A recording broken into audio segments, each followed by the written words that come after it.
Bismillahirrahmanirrahim. Assalamualaikum warahmatullahi wabarakatuh. Hello everyone, meet with me anymore with Miss Susan in Easy English. Oke guys, pada video pembelajaran kali ini Miss akan membahas mengenai recount text. Baik, sebelum Miss melanjutkan video pembelajaran kali ini dan menjelaskan materinya, Miss memohon untuk terlebih dahulu untuk mengklik subscribe, like, dan juga share sebanyak-banyaknya supaya video ini memberikan manfaat untuk semuanya. Oke, yang pertama yang akan Miss bahas yaitu adalah definition. Oke, recount text is a text which retell event or experience in the past. Bisa dilihat di sini juga ada artinya. Recount text adalah sebuah teks yang menceritakan kembali kejadian-kejadian di masa lampau atau bisa juga kita sebut dengan pengalaman. Jadi jika ada teks yang berisi tentang pengalaman, teks tersebut bernama recount text. Yang selanjutnya, Miss akan membahas mengenai purpose. Apa tujuan dari penulis menulis dari teks pengalaman? Yaitu to entertain and to retell the reader what happened in the past through a sequence event.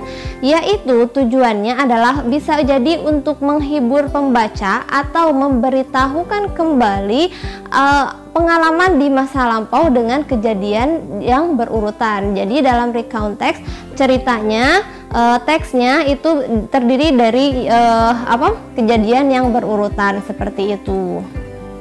Yang selanjutnya adalah language feature atau ciri-cirinya. Yang pertama bisa dilihat di sini di kursornya, yaitu introducing personal participant atau memperkenalkan dari peserta atau pribadi dari seseorang, baik itu I, baik itu saya, atau misalkan my group, grup saya, atau your group, grup siapa. Jadi ada subjek yang diceritakan di sana, atau bisa jadi kebanyakan sih pengalaman diri sendiri seperti itu. Yang selanjutnya adalah using simple past tense atau menggunakan kata kerja bentuk kedua biasanya verbnya. Simple past tense biasanya kata-katanya memiliki ciri, misalkan kata-kata yang selalu ada dalam simple past tense yaitu yang pertama yesterday, lalu misalkan last week, last year, ago, a month ago, ada ago-nya. Yesterday itu artinya adalah kemarin, last week itu adalah minggu lalu, ya last year tahun lalu. Jadi itu menceritakan itu memberitahukan waktunya itu sudah terlewati seperti itu. Yang selanjutnya adalah using chronological connection atau menggunakan kata penghubung yang berhubungan yang menghubungkan secara kronologi. Jadi yang menghubungkan dua kalimat seperti itu, misalkan then, kemudian. Kan ketika kita menceritakan sesuatu, contohnya misalkan kemarin ketika aku pergi ke rumah nenek, aku di sana bertemu dengan sahabat lamaku. Kemudian di sana ada kata kemudian. Jadi itu adalah penghubung yang menghubungkan sebuah cerita secara berurutan, chronological connection. Yang selanjutnya adalah using action verb. Tentu saja menggunakan kata kerja yang biasa dikerjakan sehari-hari atau yang biasa dikerjakan, look, melihat, go, change, dan lain sebagainya. Baik, yang selanjutnya adalah generic structure. Nah, generic structure strukturnya atau susunannya yang menjadi susunan teks tersebut. Yang pertama adalah orientation. Seperti biasa, orientation itu adalah perkenalan, biasanya ada di paragraf pertama. Introducing the participant, place and time. Repeat once more. Introducing the participant, place and time.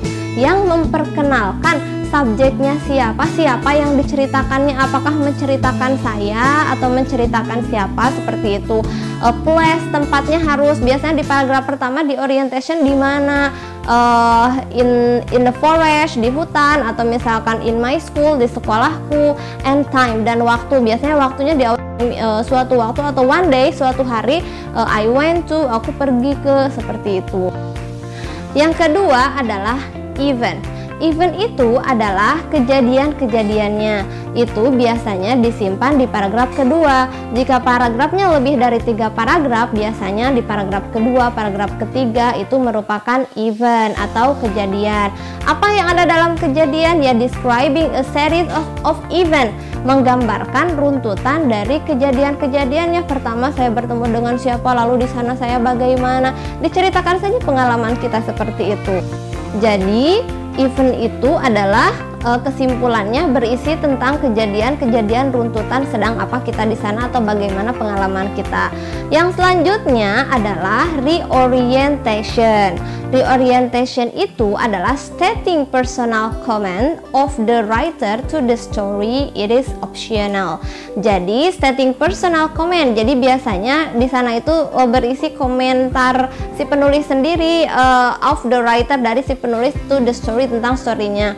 It is optional. Ini sebenarnya hanya optional saja, jadi boleh ada, boleh juga tidak ada. Jadi biasanya, oh ini kejadiannya sangat menyenangkan, dan ini adalah pengalaman yang yang saya tidak pernah akan lupakan, seperti itu. Itu biasanya ada di paragraf terakhir seperti itu. Jadi yang pertama adalah orientation, perkenalan, lalu di paragraf selanjutnya adalah event, kejadian-kejadiannya, dan yang terakhir adalah reorientation. Baik, yang selanjutnya Miss akan memberikan contoh atau example dari recount text. Judulnya adalah Our Fun Memory to Chawani Waterfall, atau memori kita yang sangat menyenangkan ke air terjun Chawani atau Curug Chawani. Nah, di paragraf pertama seperti yang Miss bilang di sini, yang ada Miss tunjukkan kursornya itu adalah orientation. Baik, kita bacakan sedikit. On Sunday, my family and I went to Chawani Waterfall. Nah, pada hari Minggu, nah seperti yang tadi Miss bilang, di orientation harus ada waktunya di sana. My family and I, nah yang diceritakan adalah my family and I, keluargaku dan aku.